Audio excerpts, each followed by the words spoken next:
क्या बनाना चाहते हैं। मंच पर विराजमान सभी अधिकारीगण, जिला गंगा समिति की सचिव, जो वनमंडलाधिकारी है यहाँ के जिलाधिकारी महोदय, हमारे माननीय महानिदेशक महोदय जी अशोक कुमार जी और राष्ट्रीय स्वच्छ गंगा मिशन के सभी अधिकारीगण, अपने विचार परिवार के सभी अधिकारी कार्यकर्तागण, यहाँ विश्व परिषद के भी लोग हैं, विद्यार्थी परिषद के भी हैं, गंगा विचार मंच के भी हैं, उत्तर प्रदेश सरकार के भी लोग हैं और सामाजिक संस्थाओं के भी प्रतिनिधि यहाँ पर हैं। उन सभी का राष्ट्रीय स्वच्छ गंगा मिशन की ओर से हम आपका हार्दिक अभिनंदन और स्वागत करते हैं। आप सभी का बहुत बहुत धन्यवाद। आपके पहुंचे बहुत ही महत्वपूर्ण विषय है। माननीय प्रधानमंत्री जी के आह्वान पर गंगा मंत्रालय बना। हम प्रतिदिन सुनते हैं और अखबारों में भी देखते हैं और कई बार हमें ये सोशल मीडिया के द्वारा पता चलता है कि गंगा जी स्वच्छ हुई है, 50 से 60% तक स्वच्छता उसमें हो गई है और निर्मलता अविरलता बनाए रखने के लिए जो राष्ट्रीय स्वच्छ गंगा मिशन काम कर रहा है, उसके लिए जानने की आवश्यकता है कि हम जो 5 राज्यों से होकर के गुजर रही है, वहां तो राष्ट्रीय स्वच्छ गंगा मिशन काम कर ही रहा है। उनकी सहायक नदियों पर भी कार्य प्रारंभ हुआ है। आगे सब जानकारी माननीय महानिदेशक महोदय देंगे। 30,000 करोड़ से भी अधिक धनराशि राज्य सरकारों को उपलब्ध कराई गई है इस काम के लिए। राष्ट्रीय स्वच्छ गंगा मिशन सीधे अभी काम नहीं कर रहा है, कुछ पायलट प्रोजेक्ट्स हैं, उन पर काम कर रहे हैं और बाकी राज्य सरकारों के सहयोग से जिला गंगा समिति के माध्यम से काम कर रहे हैं। आप सबको ये एक स्ट्रक्चर, एक संरचना में पता होने की आवश्यकता है। समाज का सहयोग लेकर के हम लोग काम कर रहे हैं। अब गंगा ग्राम की शुरुआत केंद्र में मंत्री थी साध्वी उमा भारती जी, उस समय अपने पास में कूट गांव था, आप सबने सुना होगा, पहला गांव गंगा ग्राम, वहां हम लोगों ने काम का शुभारंभ किया। गंगा विचार मंच के लोगों ने उसमें सहयोग किया, स्थानीय लोगों ने सहयोग किया। अभी अभी जी अशोक कुमार जी और जिलाधिकारी जी वहां विजिट करके आए, देखे, वहां पर अच्छा घाट बन गया है। वहां पर लोगों को असुविधा थी कि वहां पर समुदाय गृह होना चाहिए, वो भी वहां पर बन रहा है और सबसे अच्छी बात है कि प्राकृतिक खेती के लिए वहां पर काम होना उस पर शुरू हुआ है।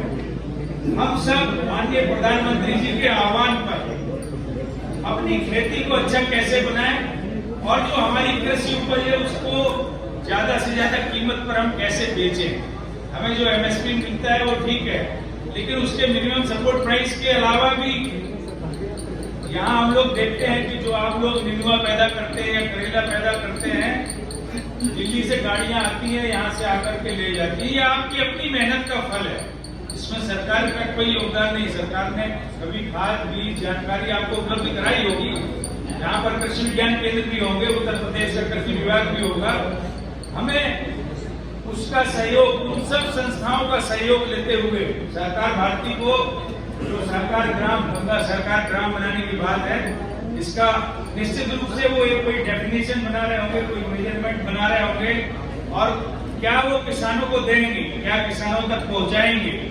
जिनके पास जमीन है उनको क्या प्रशिक्षण देंगे, जिनके पास जमीनें नहीं है उनको क्या प्रशिक्षण देंगे। जो नरेगा में रोजगार गारंटी स्कीम में अभी ये प्रावधान जुड़ गए हैं कि हम जिनके पास जमीनें नहीं है वो जाकर के जिनके पास जमीनें है वहां पर अच्छा काम कर सकते हैं। लेकिन अगर प्रशिक्षित मजदूर हैं और हम अच्छा काम जानते हैं तो हमें अच्छा पैसा उसमें मिलेगा, अच्छा काम हमें मिलेगा। इसीलिए जिनके पास अधिक जमीन है या जो बड़े फार्मर हैं, स्मॉल मार्जिनल फार्मर हैं, जो छोटे किसान हैं, जो मझोले किसान हैं, जो भूमिहीन किसान हैं, उन सबकी चिंता करते हुए सहकार भारती को गंगा सहकार ग्राम में उन सबका प्रावधान करते हुए काम को करेंगे वो, ऐसा हमें लगता है।